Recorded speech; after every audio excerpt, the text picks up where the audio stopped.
Hey everyone. Welcome to the Artist Forge. This is Monday. I think science is calling today Monday. I am Matt Stagliano. I'm going to hang out and try to do my best impression of Nicole York today. With me, of course, I have Becca Bjorky and Bassam Sabah. Hey guys, how are you guys? Hello. Hey. Sorry, my mouth is full. Still eating. Well, it's the manners thing. We got to work on your manners. You're such an impolite person, Bassam. Yeah. Becca, how are you? I'm chilling. It looks that way with the ski sweater and the hat. Looks like you might turn up the thermostat a bit. It is. It's been Looks really like we had cold to here. drag you out to get here today. Be here today. No, you just like look cozy and as if you just want to curl up on a couch and do nothing. That is actually how my morning went, mostly. Yeah, that sounds amazing to be able to do that. I was trying to do that last night after. I don't know if anybody followed the tragic story of my travel over the weekend, but trying to get back home from Phoenix last week was an exercise in patience. I was screaming "Serenity now" like George Costanza about every 5 minutes. 6 flights, rebookings, cities I wasn't supposed to be in. Just getting bounced around the country, hotels, overnights, all sorts of things. I just wanted to get home, and American Airlines was determined to not let that happen. They are the worst. They are the worst. Now, the problem is I've compiled so many miles on American over the years that I just want to use them, and never fly American again. I was trying to do the, tag on social at American Air, like all this stuff, see what I could get out of it. And they don't give a shit. So it was a nightmarish experience. And it wasn't so much that like there are mechanical delays and things that you just can't control, right? I get that sort of stuff. But it was the way that the service staff was treating people. I really don't have any issues, but I saw the attitudes that they were giving to people. And I thought about them as clients, right? How would I want to be if I was having a bad day, if there was all this stuff going on, how would I receive my clients? And I was watching these customer service agents. Granted, their job is incredibly hard, right? And they're just getting people that are pissed off at them all day. There's no one walking up saying American Airlines is the greatest. Like, we love you guys, right? No one ever says that. But the apathy and the disdain that they had towards their customers that I witnessed was really upsetting. And that was more upsetting to me than getting delayed or getting rerouted or whatever. It was watching the customer service agents treat people like cattle, talking over them, yelling at old people that don't understand, all those things. It was just really uninviting when I looked at it as a whole. And it wasn't like one guy at one airport. I was in a lot of airports. It's everywhere. In a lot of things. Yeah. It was endemic in their culture. So, yeah. And to be honest, like I know exactly what you're saying, and it's completely unacceptable. Yet I feel bad for these people because they actually have to do that job. Oh yeah. I can't judge because I don't know what I would be like in a job like this when you got 1,000 people that have their own agenda that is more urgent than the other 999 people's agenda, right? Right. And that was it. There was one line that I was in, right? We had to deplane because a faucet was broken in the bathroom. So they deplaned everybody and said, we're never getting home. And then they started adding people back on. Meanwhile, I'm in the customer service line and there's a woman ahead of me. I will call her Karen. And there was a guy behind me, and they're like trading awful stories past me. I'm just standing in the middle. There was no regard for who I was or anything. They're just swearing back and forth at each other. And this thing always happens, blah, blah, blah, blah, blah. You can change it at any time. You don't have to choose to live this way. You don't have to choose to say these things. You can change it at any time. And Bassam, I felt really bad for the folks that were, receiving that constant negative energy, just getting bombarded by it. So hard job, really, really hard job. But if you ever want to study in customer service, just go to an airport. Just, you don't even have to like go through security. Just go to the restaurants or, the shops or whatever. and watch how little people give a shit about anything. Well, it's a Fascinating. local. I mean, in itself, it's a monopoly. It's you're a captive audience. You have no choice. You really have no choice. So it doesn't matter. So why try hard? Totally. And you know, It's not like you have a choice of a second airport to use or a third airport. Yeah, totally. And while I'm on it, if it were legal for me to grab people's phones and throw them against walls, I would do that, because the amount of people that just head down, weaving, just not caring where they're going, you know, just weaving in the airport, trying to get. There were little bits of me that I was just like, be calm, but I wanted to smack phones out of hands, throw them down the escalator, you know. The other phone thing that really bothers me is people who are talking loud on their phone. They're standing like at the gate and they're having this business conversation really loud, and just. Oh, it's so you know how important they are, Bassam. Yeah, exactly. I forgot about that. You're right. Exactly. All right. So that felt good to rant about. That felt good to get that out. I didn't have anybody to tell except Karma, and she just kind of looks at me like I was supposed to get a cookie out of this. Like, I don't know what's happening. But it feels good to be back. It was a pretty incredible week, and I figured I would give you guys a little bit of a taste of what we were talking about last week. I got a ton of questions, but you know, caveat all of this with the fact that I don't know what the final product is going to look like. I don't know what changes Sue Bryce is going to make on her workshop. We were just there to experience the content in the order in which she kind of laid it out. But I know that there are additional things to come in terms of accompanying apps or PDFs or, you know, all the additional material that goes with things that we didn't get privy to. We kind of understood what was coming, but so you were like a test audience that was exactly what it was, and in return give your feedback and so on, right? Yep. So it was definitely kind of a beta run of this workshop.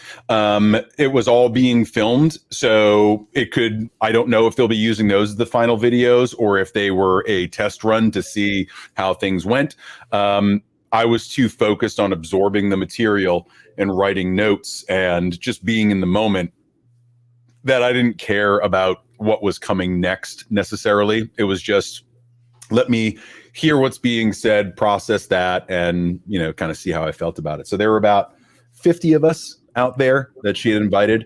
And I was one of two men in the audience, which I didn't feel any awkwardness about, but it made me realize how underrepresented men are in that subset of the world. Yeah. I know, Becca. I know. I get it. I understand. I now fully understand being marginalized and being on the fringes. I know I'm an evolved human. But no, it was really interesting to be on the other side and experience all of that.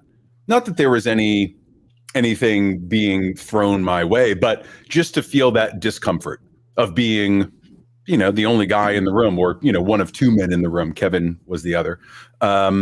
It's really powerful. It gives you a lot of perspective. So that's interesting. Have you never been, I mean, even in other situations outside of photography, been the only man in the room? Very rarely. You know, and I say that only because my jobs really haven't put me in that position. Photography, I find it much more often that I am. But, you know, in social situations or in previous jobs, very rarely.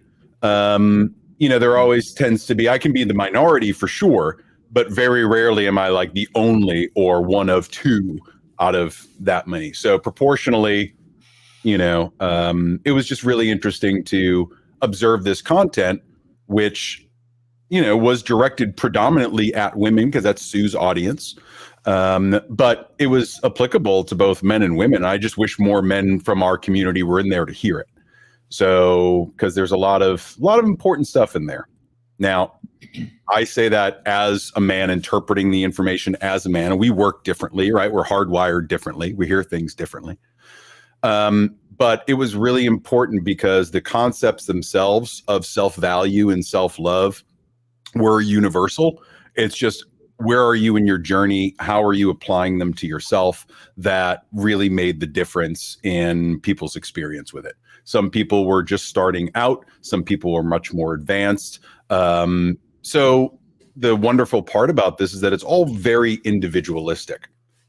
Big, broad concepts of guilt, shame, body image, money, relationship with money, fear, all of those things, feeling broken, all of those concepts are pretty universal, regardless of who you are.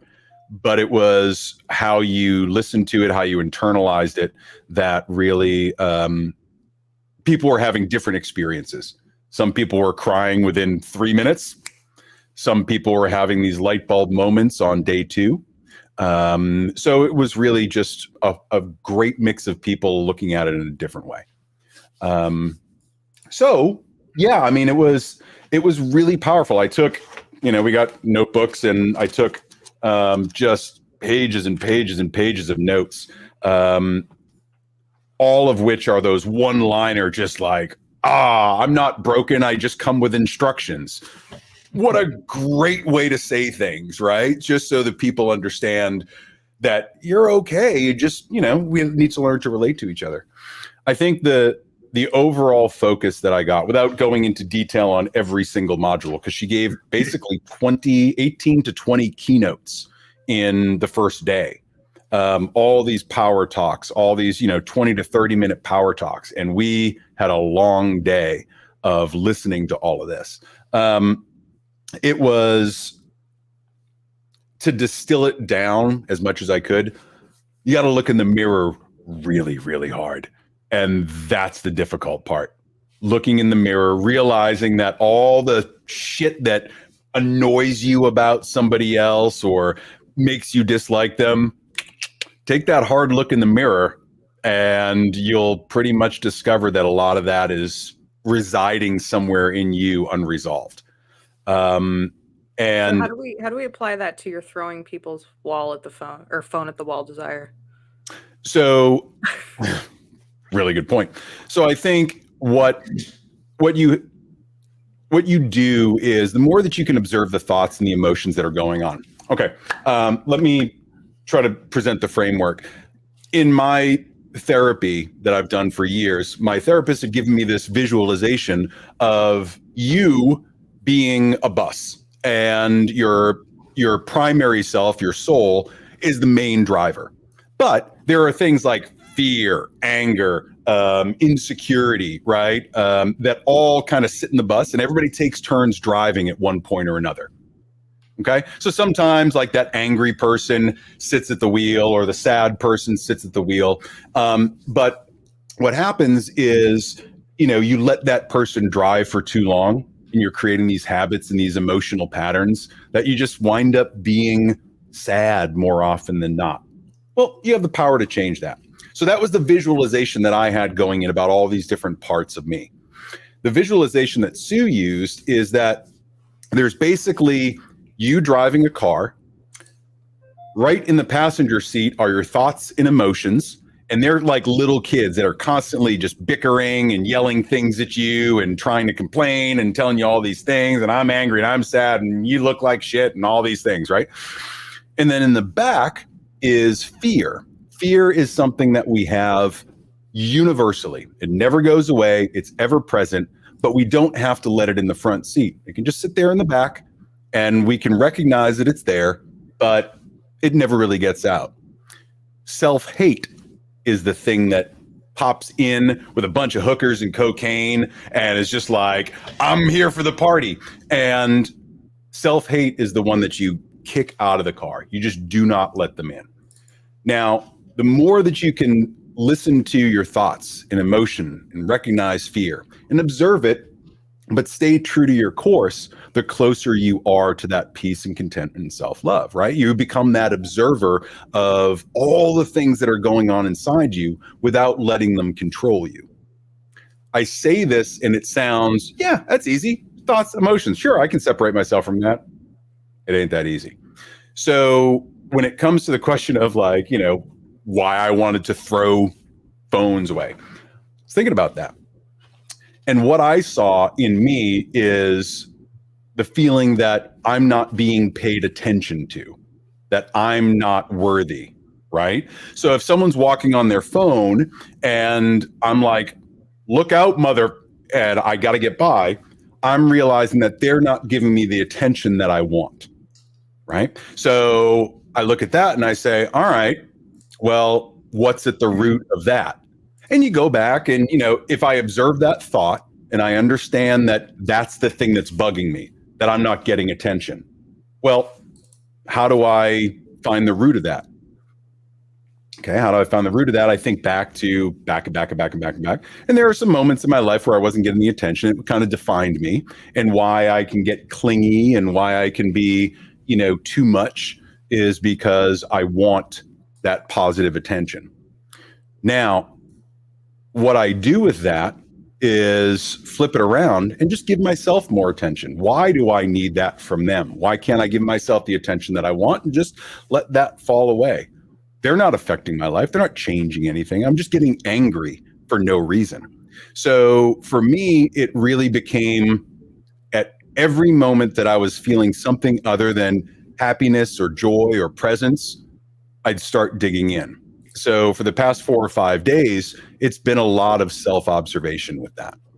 But it always comes back to looking in the mirror and saying, why am I feeling this way about that person? Now, that's not to say if someone's abusing you, right? Clearly, you're not going to be like, oh, I wonder why they're abusing me, right? And it's not necessarily that. But these little emotions, these thoughts that kick up, I'm trying to be very observant with them so that I can get to the root of it. Is it driven by money? Is it driven by attention or love? Or, whatever the love language is, words of affirmation, gifts, right? But what are the things that are bothering me? For me, I found that my body image, which I've talked about for a few times, my body image has driven most of the negativity in my life.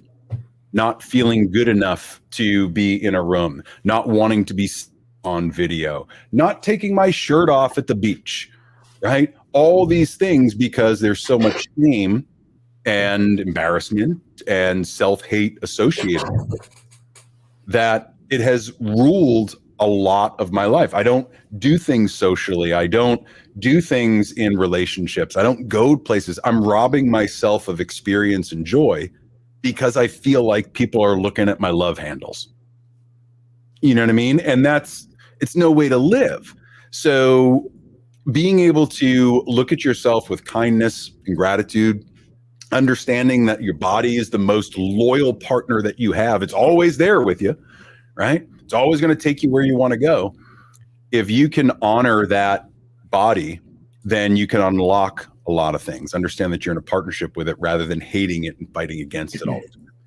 So body image was a big thing for me. For others, it was money. For others, it was shame or abandonment or betrayal. But those 3 things, shame, abandonment, and betrayal, are the 3 most common things. And you can turn that into honor, commitment, right? And what was the third one? Honor, commitment, and loyalty. Loyalty is the opposite of betrayal. Commitment's the opposite of abandonment, and honor is the opposite of shame. So by going through all of this information and repeating it over and over, understanding your thoughts, your emotions, understanding where things are coming from, we all got to a place of grace with ourselves to understand a little bit more deeply how we work. Some of us have much more work to do than others, but there's always work to be done. This isn't a one and done thing. I love myself, I'm done, right? Not even close. But it gave us the tools and the approach and the perceptions that we can have whatever it is that we want. We can be whatever it is that we want if we start down this path. And it's a really powerful thing to look at the issues in your life so completely and with such microscopic vision. If you really look at it, really try to trace back, you can come to a lot of realizations about where all your bullshit comes from, And so to get back to the original point, Becca, that we were talking about being the only guy in the room, I realized that there are so many men that I know that have no concept of any of this because we're taught to push that stuff down, don't show any weakness, be alpha, be, dominant, be all of these, right? Exactly. And it has nothing to do with anything other than we're hardwired differently than women, right? We're meant to be the hunters and gatherers and protectors and warriors, survivors, right? We're hardwired for that. It just is what it is. Women are hardwired in a different way. And so in that, from a male point of view, there's so much more that men can do without sacrificing masculinity, without sacrificing identity. They can come to a place of much better self-acceptance. So all these things don't bubble up all the time so that you can talk to people and it doesn't burst out at other folks.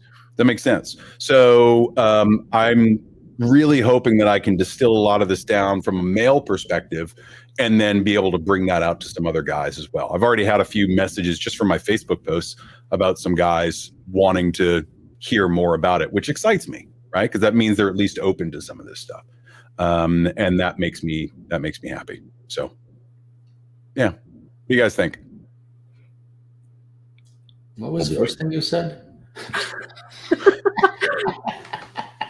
I'm not broken. I come with instructions. There we go. I feel like what were those, like the little like cartoon bunny t-shirts at Hot Topic in like the early 2000s? Do you know what I'm talking about? I do. And they always had like some little saying or something with it, right? I would have worn that to junior high and I would have felt really cool.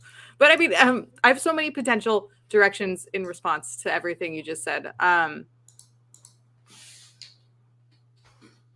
I am kind of curious on that last point, like other men reaching out to you, just like, because, okay, I'm going to not go on an anti-patriarchal rant, but like the way that the way we form friendships and the way that we build our social hierarchies are really different than the way that men do. And you see this, like, especially like in the workplace or in social settings, or, I'm sure there were even, you could witness these kind of hierarchies and like how the playing field looked at this event you were at because it was primarily women.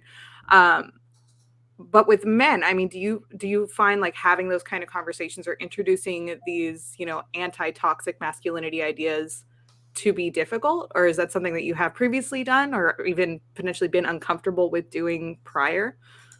Yes, and yes. No, and I mean that. So as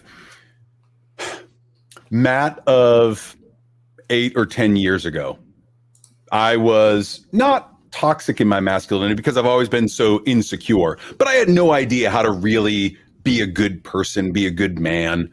And, it took me losing relationships and losing friends and, moving to really start to make me think, well, things are wrong. Fast forward 5 years and I start to do some of this work, a lot of the self-help, and start to understand myself more. And I found that keeping it to myself was not really helping. It wasn't letting anybody else understand me. So I started to open up and be a little bit more vulnerable, but all the shameful stuff I'd still keep to myself. So I was kind of cool because I could be a little bit vulnerable, but I wasn't being honest.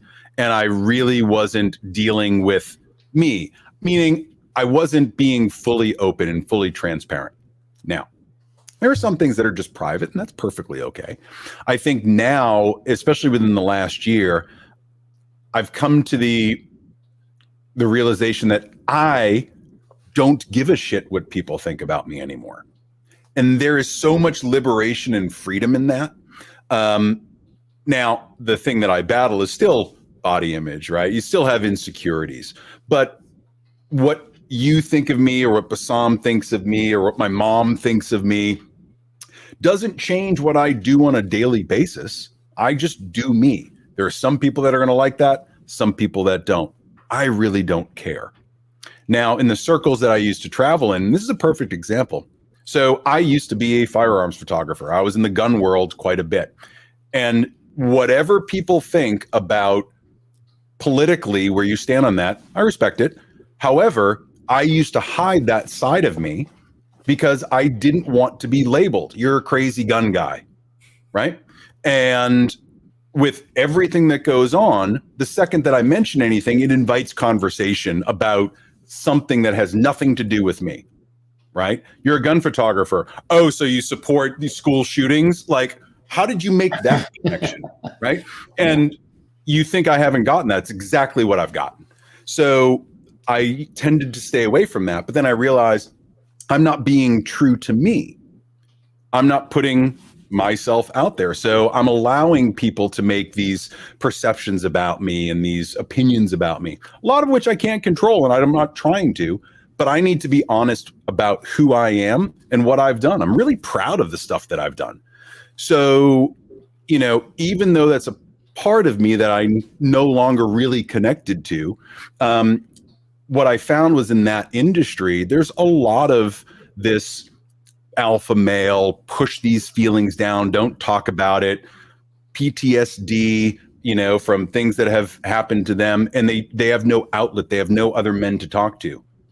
I've seen a change from that industry to now of more guys getting much more open about their healing and the things that they're going through, trying alternative therapies, going different places, just admitting that they're in therapy. It's been a huge change for a lot of guys there, but it's a small percentage of the men that are out there.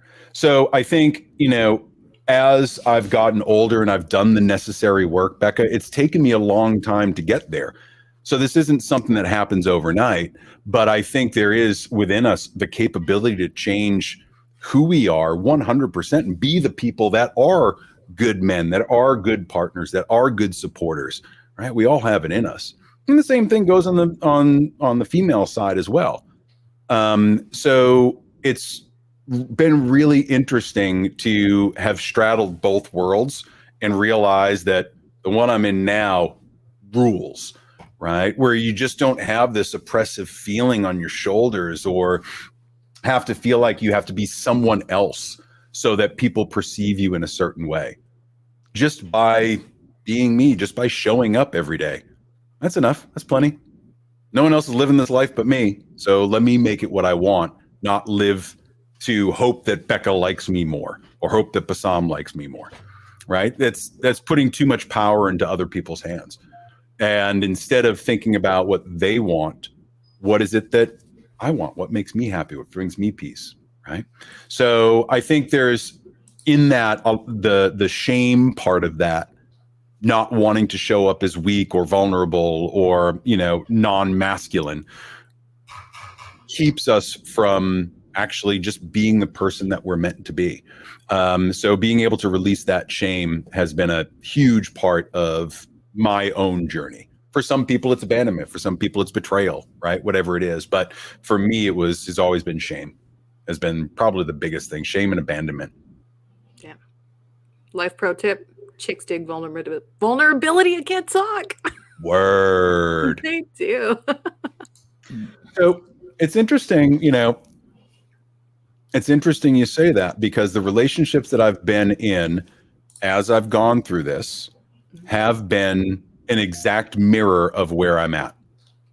So when I was shitty, when I was just not thinking this way, I was in some toxic relationships, right? You're just not healed on the inside. It's just toxic.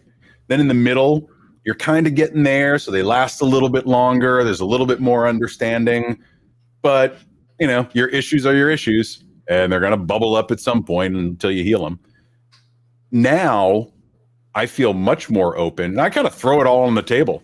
Here's my baggage that I'm carrying behind me. I know exactly what it is. I come with all of this and it doesn't come up later on. So you kind of cut out, you know, all the non-compatible partners like that. But you're like, yeah, this is what's going to happen. I deal like this. This thing is going to trigger me. Here's my instructions of how to love me. And if you can be that open and kind of honest and be like, yeah, what you say makes me feel like shit. Or when you do this, or my love language is gifts or words of affirmation. If you can describe how you need to be loved, people are going to love you better.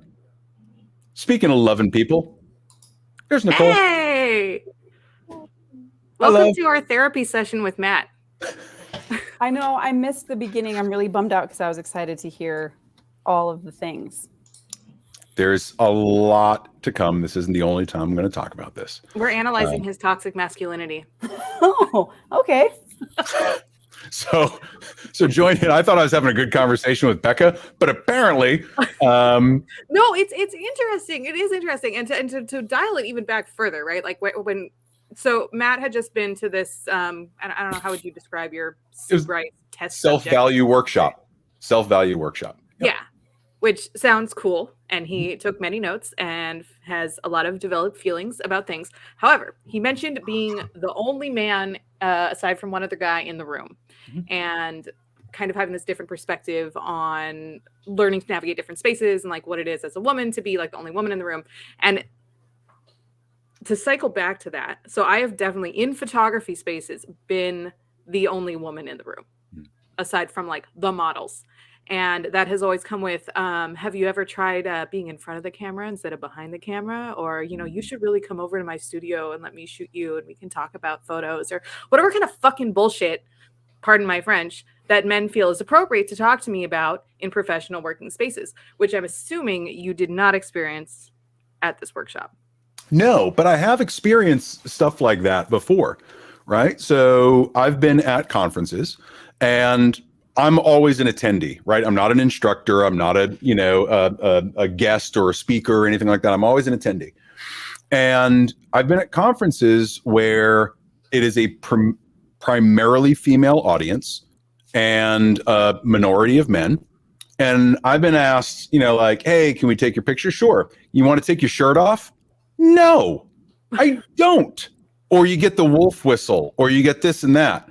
One, I'm like, there's part of me, right, the insecure part of me that's like, I'm flattered. It feels great. And then the other part of me is like, fucking no. I don't get to do that. This can't be a double standard thing here where you get to do that to me. That is completely inappropriate. And it makes you feel dirty and it makes you feel awful. And I think every man should go through that because it's exactly what happens on the other side, right? So hearing the stories about that, yeah, I've been put in that situation and it's remarkably uncomfortable and it's infuriating. And I do my best to cut it off in the moment and be like, no, you don't get to get away with this right now. And so, yeah, I've been in that situation a couple of times, right? I don't profess to think that, oh yeah, I know exactly what it's like, right? Repeatedly for decades and centuries for women. I don't profess to know that. The couple of weird moments that I've had, yeah, they make you feel shitty. So guys, stop doing that. Just stop it. Also, women, stop doing that. Yeah. I have been in positions as the leader of workshops. I had a friend of mine come in to model for a workshop, and he's a fantastic guy, a model and actor, and now he is like a leather worker in Washington State. I had him come in for me. And the ladies were getting ready to take some photos, and he's a good looking guy. So they were very excited to have him there. And they were like doing some of the same things. And I had to take people aside and be like, this is not acceptable. This is still a person, not an object for you to photograph. You cannot treat him that way. And it's a bummer because if you look in behind the scenes or like female spaces or primarily female spaces that are around that kind of media, they are graphic and I mean the ladies are as bad. I've been in the military. I've been in male dominated spaces almost my whole life. Women are as bad as men. The difference is we don't do anything about it. And I think that's what makes it scary and dangerous from that perspective, is because the worst thing in most cases, and it's not as if assault and other things does not happen to men. Obviously it does. It's an issue. It needs to be handled. It should not happen. But when we're looking at things on a grand scale, obviously the results of that kind of behavior are different on either side. And so it's I think sometimes we can get defensive enough having had experienced that we don't allow ourselves to give men who have been in that position the same kind of empathy that they deserve because nobody should be experiencing that in the first place. I don't know if I just tangented, but I was just trying to make a like tangent. well, sometimes I think that because men don't say anything because the reason that you just said that, like I haven't been experiencing it for 10 years. That doesn't mean that it's less wrong, right? Or that it should be happening. Just because sometimes the consequences are more dangerous for women doesn't mean that the emotional and psychologically effects are not as dangerous for men. I'm not sure who our friend here is, but a lot of the male models that I have, a lot of the male models that I've worked with have had this exact same experience. And it's a strange thing, right? So as we kind of explore this subject a little bit, there are a lot of times, and Bassam, I'm sure there have been times where you've experienced this as well. You're a good-looking guy, and you're very vulnerable and open, and but you hold space for people in a certain way in your studio, right? You give them the ability to feel beautiful and feel free and like themselves. And that's intoxicating. It's intoxicating to be seen and heard. And many times I get the feeling that I'm being hit on or immediately hit on or asked out. And for me, while flattering, there is the client professional relationship that cannot be violated, because once you do, you kind of start to really veer off. So that's not to say I haven't succumbed to things. I'm a human being. You think there's a connection there, maybe, right? But 99.99% of the time, you have to understand what it is that you're doing for someone and how they're perceiving it. And the endorphins and the oxytocin or whatever it is that's coursing through their body is going to make them feel more attracted to that person. For me, it always makes me realize what's just missing from their life. That's it. It's not me. It's not my magical studio of love and wonder. It is just the fact that they're searching for something. They happen to see that in me, right? And that's something that it comes up quite a bit. I'm sure that if men go to women photographers, that they feel that sometimes too, right? That they're being seen by a woman. They might not have that with their partner or whatnot. So it does absolutely go both ways. But I think, you have to be aware of it at all times, which, just being a good human does. Yeah. No, you're absolutely right. And funny, we're having the same conversation. I had a shoot today, and I'm having the same conversation about having, opening that space, creating that environment for people to be able to let go, to be able to be, I guess, in intimate moments. I mean, I do boudoir shoots, so it being able to not be on their guard, I guess, right? And what you described is so true, that when I get to a point where I have such a good connection with the client from a photographer client perspective, that the slightest hint of intimacy that they show towards me, only because I created that space, right? It's almost amplified. I'm getting, like, you feel it immediately. And what it really does, and I'm not going to repeat what you said, because obviously I go through the same thing, but it makes me think, it makes me a lot more careful how I behave with these women and what I say. And I found myself today, it wasn't a boudoir shoot. It was a lady that I've done 2 maternity shoots with, and she was here today for personal branding. But we're also started out as not friends, but acquaintances. So it's somebody who became a good friend. And because of the conversation we had today, I was noticing everything I'm doing, and I'm kind of giving myself a score. Like, is this neutral, or is this on this side of the, is it okay, or is it, and it's, I think it's healthy in the sense that it makes you aware. It makes you sensitive to these things. It makes you question it. And what it also does, it makes me so much more uncomfortable when I see people doing it, whether it's men or women, right? And I would dare say, and I'm not sure it's going to come out the right way, when I see women doing it, I feel really bad. And I shouldn't say that, because I feel, men are 10 times worse usually. But I kind of I cringe when I see that behavior sometimes coming out of women, when we're in a world we're trying to avoid all that with any individual, with any human, yet somehow the rules get thrown out the door in certain situations. Again, I'm not justifying one or the other. Yeah.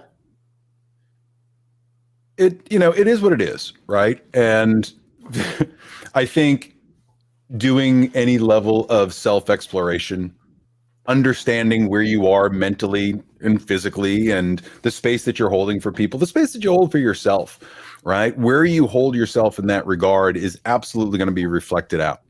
The uncomfortable, the discomfort that you feel from someone else is typically just something in you. I'm not saying if they're treating you poorly that it's your fault. That's not what I'm saying. But typically, like we're using that anger, slapping the phone out of the hand thing, Becca, that was me wanting to have attention paid to me rather than something else on their phone, right? So I think in a lot of moments, you can really look and see, well, what are the parts of me that are feeling triggered or that are feeling weird or that feel great, and understand what it is that's coming back at you so that you can recognize it more clearly the next time around. Yeah. Or understand why you're feeling the way that you're doing and have that old story get released, gone, right? And you write a new one. So for me, what last week has culminated in, as much as I meditate and try to observe my thoughts and try to stay in control of my emotions with logic and reason, what it did was give me a lot more focus and techniques with which to deal with those things as they are in the moment, outside of meditation, outside of having to focus wholly and completely. It's now becoming much more easy to feel the emotions pipe up, think of them as like someone sitting in the passenger seat being like, hold on a second, and really observe what's happening in the moment, how I want to deal with it. So not the easiest thing in the world, but I'm getting there. Matt, I want to dig into something you said, because you said it and I'm still thinking about it. And you said when you see this person walking through the airport with looking at their phone and not really caring about what's around them, just zigzagging through. And you said, well, I looked in the mirror, I look in the mirror and I say, this is me. This is more about me, being triggered because that person is not giving me the attention that I deserve, right? And what I'm thinking about is I don't see it that way. I see it more about what I value. They're actually doing something that against my value. In that case, courtesy, because one of the values I stick by is being courteous. So whenever I see somebody not being courteous, like not returning their shopping cart to the, if you remember that discussion from way back. No, but basic courtesy for people around you is one of my triggers. And I would feel the same way you felt. But is that the same? I guess I'm asking you. I think is that the same as how you took it. Is it a value of yours, or is it, I don't know. I think the important thing is I don't think phone person is trying to change me. I don't think they're actively trying to do something to me. But yeah, courtesy, respect, right? Respect for those people around you, right? Those are the values that I hold dear as well. Yeah. And so the thing that I look at is whether it's attention or respect or courtesy, whatever you want to call it, it always comes down to one of those few fundamental things: the shame, the abandonment, the betrayal, right? Some of those core emotions. Now, there are infinite tributaries off of those in how they can manifest in a certain person, but typically they're traceable down to one of those root causes. At least that's what I'm learning. So, right. But where I was stuck, but I could see your point about the need for attention. The fact that you said the word, the need for attention, versus what you just described, which is these fundamental emotions and values that we stick by. I see that as completely different as the need for attention. Well, right? So the need for attention for me stems from abandonment, right? So it's recognize my humanity. Yeah. Yeah. And there's a lot of that, which is, this isn't, like I said, a one and done. Oh, I recognize it, I'm never going to experience that. A lot of it is just kind of understanding what it is that causes these different emotions to flare up. What is it that causes these thoughts to run through your head where you're not good enough, or I'm angry, or, all the parts of self, right? There is no one map through it. It's just recognizing in that moment, okay, this person doesn't hold courtesy as a value. Is that going to affect me? Right. And then you have the conversations in the right way with that person if they do affect you. Nicole, what? Sorry, I'm sorry. I was thinking, as you were describing that, I was just thinking the way that because you mentioned a mirror earlier, and the way that we expect our definitions to match other people's definitions and for those things to manifest in the same way. So what I may see as a lack of respect has nothing to do with whether or not the other person is actually respecting or disrespecting me, right? It has to do with what my definition of that word means and what I believe I'm entitled to. And so just as an example, having the pandemic having made my anxiety worse, there are times when I am in public spaces where the only thing I want to do is escape. And so I withdraw from what would be courteous contact with other people a lot more than I would have when I was younger.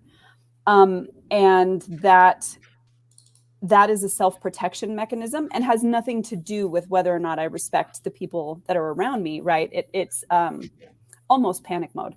I also heard somebody speak about they call it the white people smile, but when if we cross paths with people on the street, we're like, yeah, right. And it's just, for most people who do it, it's just an acknowledgement, right? It's like, hey, I see you, you see me, like, hi kind of thing, but let's not actually interact. And there are a lot of people who find that creepy. They're like, if you're going to engage with me, engage. If you're not, don't make that face at me because it looks threatening to me. And for those of us who don't have that experience of their behavior makes no sense, because if we have it and we see somebody on the street and we go, is this an acknowledgement? But for them, it's uncomfortable. And probably for some of the people I run across in places like a grocery store or a restaurant or wherever, when I'm in there and I'm going, okay, I'm gonna be in this place and try to be okay. And then they are standing next to me in line and I'm going like this. They're probably like, what do I smell? Like, what? That's so rude. And I'm just like, I need clean air that you're not breathing in order to feel like I don't need to turn and run out of this space. So like, so much of this, and I know we've talked about this before, but so much of what we believe to be somebody else's reflection of our ideals really has nothing to do with them at all. We're just, we're sticking that on to somebody else, and we're living in our own representation of reality, and we're kind of importing that, assuming that that's what's happening in other people's brains, when in actuality, we have no proof of that at all. We just need the world to make sense. And so if you look at me and then you look away and you don't say hi, and I think to myself, what the, and I think that's because you don't respect me, then our interactions are going to be entirely different. But if I can remove my expectations of your motivations from the situation, then I can allow for something actually authentic to be there. But it's uncomfortable to recognize someone's we're actually not capable of recognizing somebody's entire humanity anytime we run across them. It's too much processing. Our brains cannot do that. So we have to make shortcuts that make us comfortable, and sticking with our understanding of morality and our expectations just makes the world easier to navigate, but it doesn't always make it empathetic to navigate or truthful to navigate. And I don't think we have to recognize that all the time. But I think when we get in those situations where you were talking about, and Bassam, that you mentioned, like, I see somebody and they don't hold my values. Well, you don't actually know that. You just think you know that because it's the quickest shortcut your brain can take to make sense of what's happening. And sometimes it gets in the way of us actually finding out. Yeah, and I'm going to shut up for a while. No, that was brilliant, because I mean, there's a lot of what Sue is talking about. Right, there were so many topics. I'm not going to cover all of them here, but some of these salient points are driven from what your identity is, what causes you suffering, what causes rejection. Rejection becomes obsession, right? And I've experienced that 100 times. There's avoidance behaviors. There's all those triggers, the shame, the betrayal, the abandonment, there's so many parts to the self, right? And there are so many ways that you can go about digging in or fixing or patching or what. But a lot of it is the hard mirror work where you sit there and you look at yourself and you say, I choose you in full form. I choose you. And with that comes a lot of stuff that you have to understand. And so I look at this as, okay, we're all in different parts of this journey. The workshop, like I said, is pretty universal. Some people will be further along in that journey than others. Some people, the concepts will be brand new, like, I don't want to think about my thoughts or my emotions. That's really scary. That's the fucking point of it all, is that for you to get to be a better version of yourself, instead of yearning, instead of being like, oh, I wish I had that, or I wish I did that, you can get there. It's reframing. And it's not some hippy dippy woo woo stuff where you're just like, you just have to reframe it and everything will be great. You don't. Just think happy thoughts. That's not what it is. It's understanding how your particular brain works and understanding the things that you can do to get to that deeper meaning and to get closer to what makes you feel content and present rather than being anxious or regretful. And so it's hard work. I know that there were certain light bulbs for me. You cannot outgrow your emotional response. You can't. You can understand what it is. You can relieve some of that stress, but you can't outgrow your emotional response to something. So looking at some of these approaches that she had, all based on a lot of research and a lot of experience, it is a nice package that can really help some people. And I'm not sitting here trying to sell stuff. It's the experience that I had, and I've done a lot of the work, right? You guys know that I've just I pick this thing apart all the time. But the logic and the path with which Sue kind of laid it out made a lot of sense to me.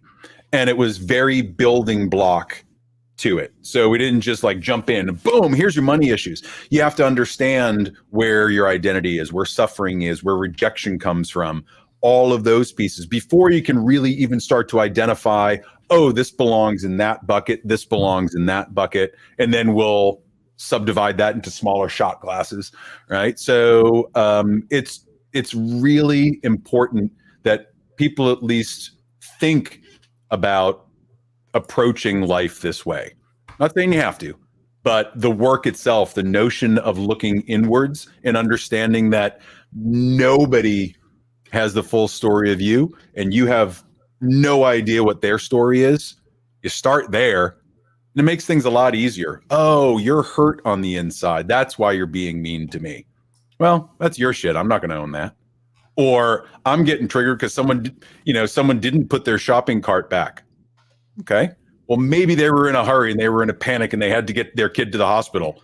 But you being triggered about the shopping cart, that's your shit. That's not their shit.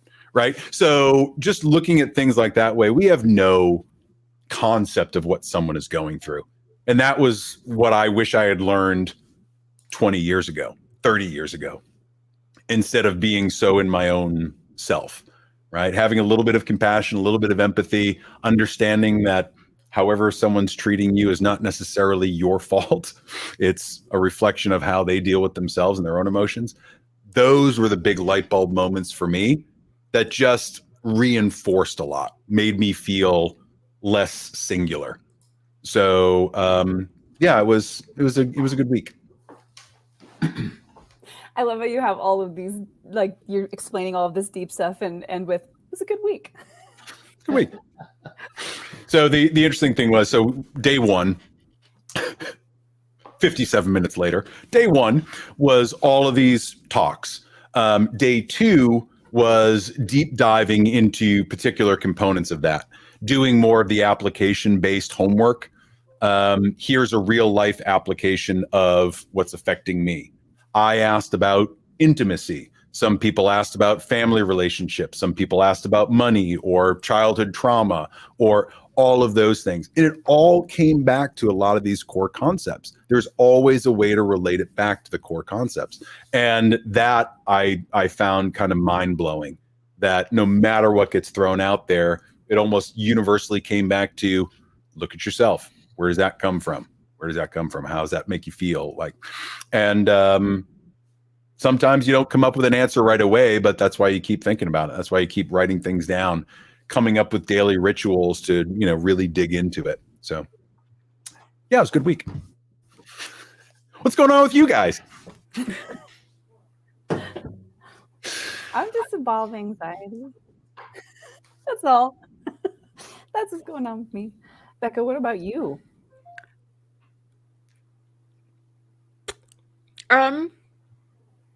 Somewhere in between. The She's like, I'm introspection happy to with all sit of here and these- listen and then say really smart things every now and then. That's all I want to do. basically. Yeah, just the usual, neck deep in multiple productions that need to be finished, and yeah. So setting boundaries might be something you could look at. You know what, Mr. Stagler? Oh my God, no, my therapist said something about that actually to me, which actually a lot of the stuff you were talking about, Matt. I don't know. It was I had an interesting experience of like literally being read by a book by this, like read like a book by this woman, and I was just like, "Damn, girl, like how are you seeing my issues with boundaries and how that stems from my childhood problems in 45 minutes?" People pleaser. That's rude, is what that is. So rude. Yeah. Yeah, we spent a lot of time on that, on the notion of being a people pleaser. Oh, And totally. where a lot of that comes from. I'm the same exact way, right? And when someone calls it out, you're like, no, I'm not. Is that okay that I'm not? Like, Just don't be mad. I won't be if you don't want me to be. it's okay. Yeah. The people pleasing thing is super common and doesn't give us the ability to set proper boundaries. And I'm not there yet, so I'm right there with you, sister. Like the ability to set really good boundaries can be a huge step forward. Most of us don't, because we don't want to piss someone off or make them think that we're not invested in them, or that they're, we're going to upset them in some way. And that's a really destructive habit loop to get into, because you're never really connecting with your own self and what makes you feel good. You're always putting someone's stuff forward, and that can manifest its way physically into a lot of different things in your body. So yeah, people what's pleasing. fascinating to me? Oh, I'm sorry, I missed it. Nope. So when I see people who very clearly and quickly set hard lines, because every now and then, like I'll run into someone who they know where to draw the line every time, and I'm never offended by it. I'm impressed every time. I'm just like, wow. Tell me your magics. Yeah, how'd you do that? Sue did a wonderful thing in the email prior to us all arriving. She was like, I'm going to be in a big headspace. I got to get a lot of stuff out. Do not talk to me. Do not approach me. Do not hug me. There's time for that after. I need to get this information out. So in that room of probably 60 people with production staff and whatnot, no one got close until afterwards, until, Sue approached, because we were trying to very much respect that boundary. Right. But yeah, very clear, like line that shit up, set it out there. I wonder if we can make it easier for ourselves to do that as well when we protect it in other people. So I had a gal I reached out to. I was curious if she had any open commissions, because I love her art style and I wanted to make book plates as maybe something I could do for the upcoming launch of my series. So I just reached out to her and said, hey, because we're mutuals. So I was like, hey, love your work. Do you have any open commissions? And she's like, I probably won't have any for quite a while because these different things are going on. I'm really, really sorry because you're really nice. And I was like, no. Like that's good. Like if you have all of this stuff going on and you don't feel like you can take commissions, you should say no. And that's okay. And she was like, God, thank you for that. Because we don't feel like saying no is okay. And maybe if we can like give other people that right, and like vocally give other people that right. Hey, are you in a space where it's okay for me to ask you or talk to you about, or, be in this place or whatever? And if you say no, I'm not going to be mad. I'm just going to respect you for having boundaries. Like if we can do that for people, maybe we'll feel more like it's okay to do that for ourselves, And I kind of liken some of that to when we get rejected by clients, right? Or now's not the right time, right? Despite your best sales effort, they're kind of waffling, or, they don't commit or they back out or whatever. That's not a reflection on you or the service, unless it is. But it's typically not a reflection on you or the service. It's just them setting their own boundary, whether that's a money boundary or whether it's a time boundary or a self-value boundary, right?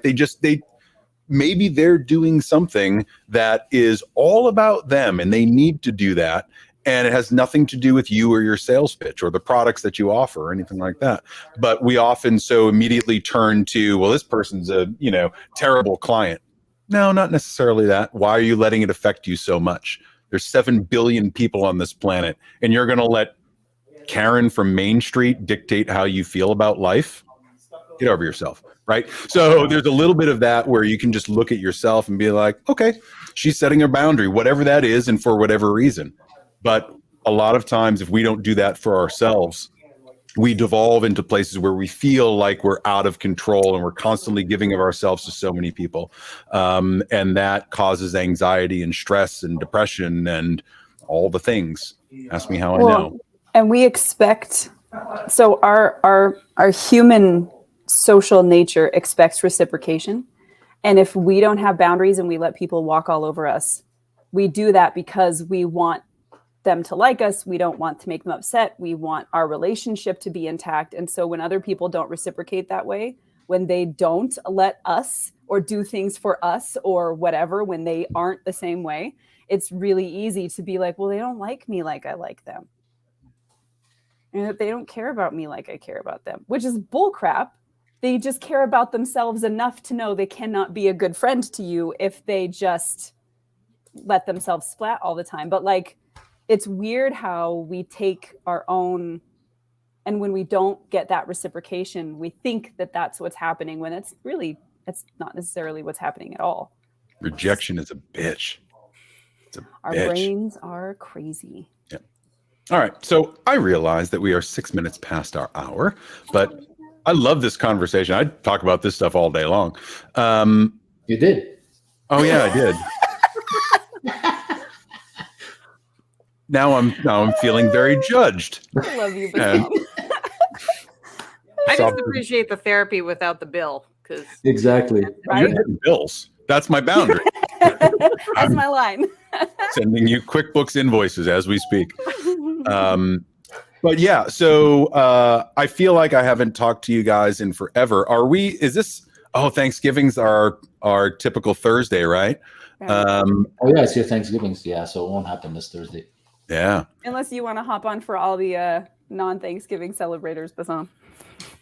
Who myself? I'm actually out to dinner with a client on Thursday night, nice. so I wouldn't be able to be there. Thank God it's Thanksgiving. No. Yeah. But yeah, I think, in kind of summary, there's a lot of work that I need to do. There's no magic bullet here other than just doing the work. And whether it's going to a workshop or whether it's going to therapy or just talking to your friends, someone that you can confide in and feel safe, like just start looking inward a little bit more, realizing that all those weird feelings can be sorted out. You might not like what you find and it might not be easy, but it's so liberating once you really start to shed off some of that. How do you judge progress on that, Matt? Like, how do you know whether you're actually getting somewhere or you're just feeding yourself a good narrative? Feeling. there is nothing other than that internal feeling that your mind can't differentiate between the past or the future. Your mind can't differentiate between what happened in the past or what's going to come. Your mind Unless can't you different feel it. Doesn't know where the feeling comes from. It just knows it's there. It's or just not, the right? feeling. Yeah. So if you want to say, I want $1 million. Well, you just throw it out there. I want $1 million. You have to feel what it feels like what would it feel like if I had $1 million? What are the things I would do? How good would I feel? What avenues would that open up for me? And you build that feeling in you. So when you do enough of this type of inward looking, you start to have better feelings about everything that you want, right? So how do I judge my progress? Am I content? Am I peaceful? Where do I stay? Am I in the present or am I anxious about the future? Am I regretful about the past? The less I'm either one of those things, the more I'm present. And if I'm happy in that moment, I'm good to go, right? And that's going to be something that happens over time. You really can't judge the progress by saying, I had 3 good days in a row, check, hit that mark. It's more the feelings that you have about all the things that you want. So you have to ask yourself the question, I'll kind of leave it here. What do you want out of life? And sometimes it's easier to say, what don't you want? Once you can answer those 2 things, have your lists of what I want, what I definitely don't want, the path starts to get a little bit clearer and you can start to feel what it is that you want. That's the important part. It's Andrea. Dropping mics everywhere. Yeah, I can't do it. It's on a boom. So I'm just going to. Yep. But yeah, that's the way that I'd leave it. What do you want? What do you want? Cookies. Yeah, I can only think of bad, toxic answers to that question. Oh, boy. Cookies is what I want. Andrea, thanks for being with us. We always love having you. Matt, you want to sign us off? Sure. You're Bye, on the guys. top left. You have So, to- yeah, I think, with this, I love meeting with you guys. I love chatting about this stuff. Yes, I had a Red Bull right before this. Yes, I'm a bit more chatty than normal. But this is stuff that has really, really reignited a lot of creativity and positive energy in me. And I love sharing it, especially with people that I think might be receptive to it and might benefit them in some way. So I think, this was a great conversation. I'm willing to have it with anybody, any one of you guys, anytime, right off the record. But I think it's something that is so intrinsic to what we are as artists, holding space for people, giving them the ability to see inside themselves in a different way. I think that is a power. And the more that we can tap into that, the better. So as you go and do your art and you create your stuff, just infuse it with a little bit more of you and what you want. And I think we're all going to be in a better spot. So until next time, maybe we'll do something December 1st. Well, we're certainly going to be here next Monday. Tune in. Nicole, you look like you got to run. So I'll let you go. I'm just Okay. stemming. Listen, we will see you guys soon. Now go be amazing, make some art, and we'll all talk to you soon. Bye, guys.